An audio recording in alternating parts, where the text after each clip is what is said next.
Well, afternoon, VHR Raiders. Saw in here. I'm going to go ahead and just do a quick reference of a couple of things that I use to help with my gameplay. I know that a couple of players have asked about it and steps that they can take to improve. So I'm going to start with Google. I'd like you to go ahead and bring it up, and then you can type in key binding, WoW, rating. Now it's going to give you a bunch of different selections, and I just chose a couple at this point to take a look at. But what it's going to give you is a ton of different options to be able to go through. Now most of the videos are really more PvP orientated, and then also there's a lot more talking that needs to be done, you know, about how they go about doing it. I know a lot of people are visual, and by seeing it they're able to go through it quickly. So I'm going to go ahead and bring up two different ones that I really enjoyed when I was looking at them, starting with this one here. This is from WoW Insider, and I'm going to link both of these on the Facebook page and on the website when I go about placing them there.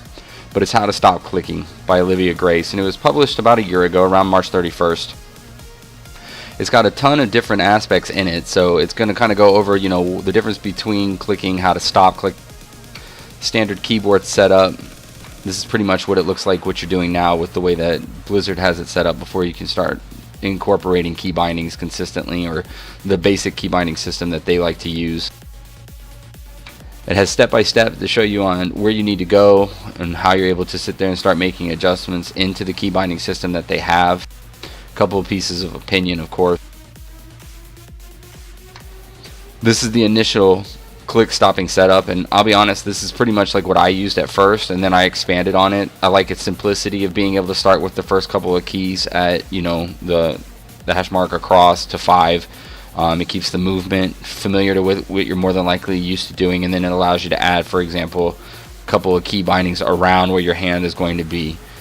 In the future, what I wanted to do was eventually make it where, for example, my movement is in here with maybe the D key with Z, X, and C, and then have everything else above be part of my key binding system. But it's all set up to what you want to do. So I say start simple and then work into a more complex method. As you go down, you can see this is a different format. They use the same thing where they set up their most efficient buttons to push. You can also find, for example, websites where they talk about where they put specific spells, because what they've done is a system based on how often that they use certain keys in their rotation. This is in theory crafting, for example, and one of the first ones I found was on Holy Healing for a Paladin, and then it basically listed where all my spells needed to be on what keys, and then once I did it and started playing, you just pick it up really super quick.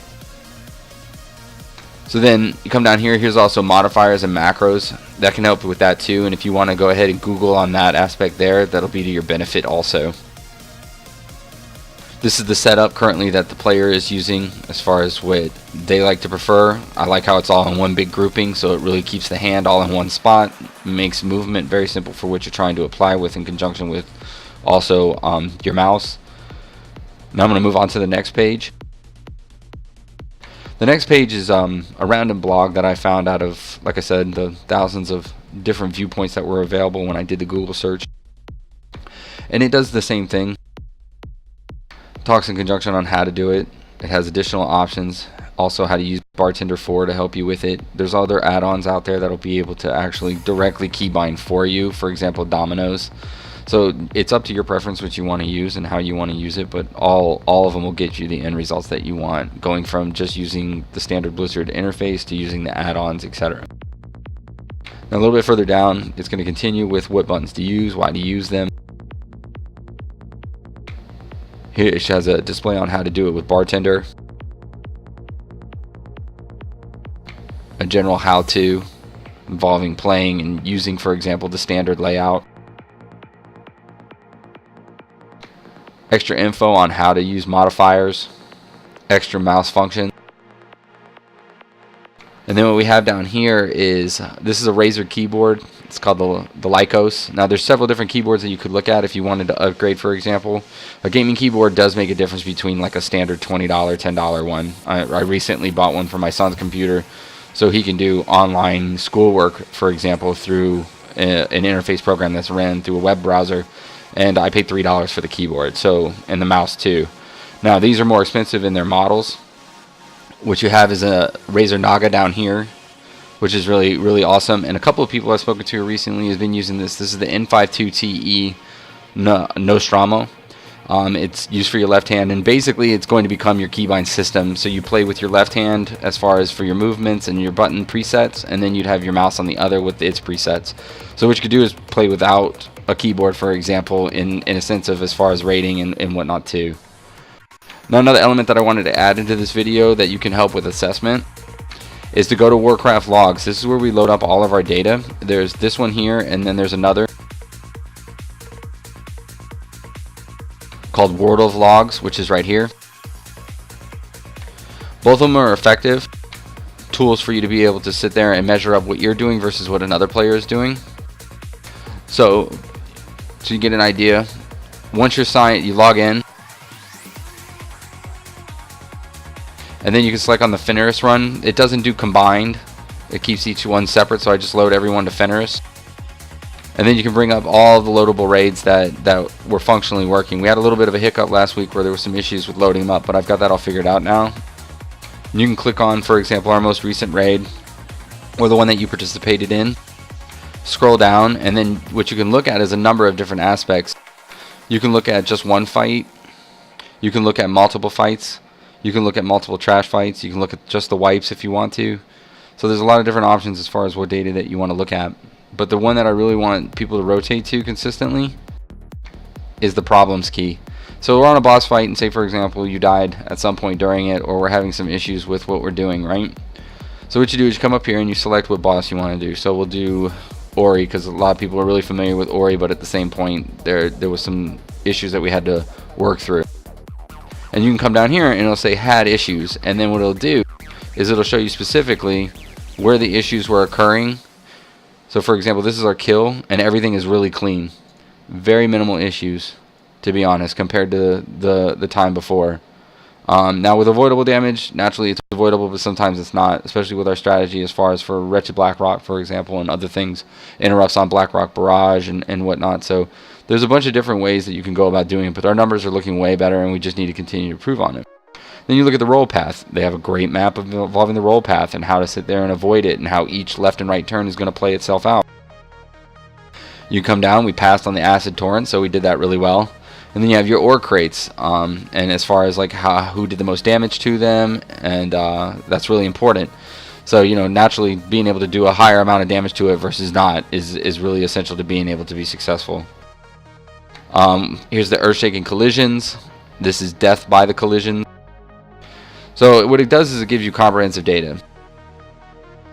And then what you can do is you can come up here and you can select realms, like United States. You can bring it up. You can look specifically at our server. You can look at any server that you want to. So let's take, for example, we'll go to Dragon Blight. And then it shows all of the different ones that have been activated recently.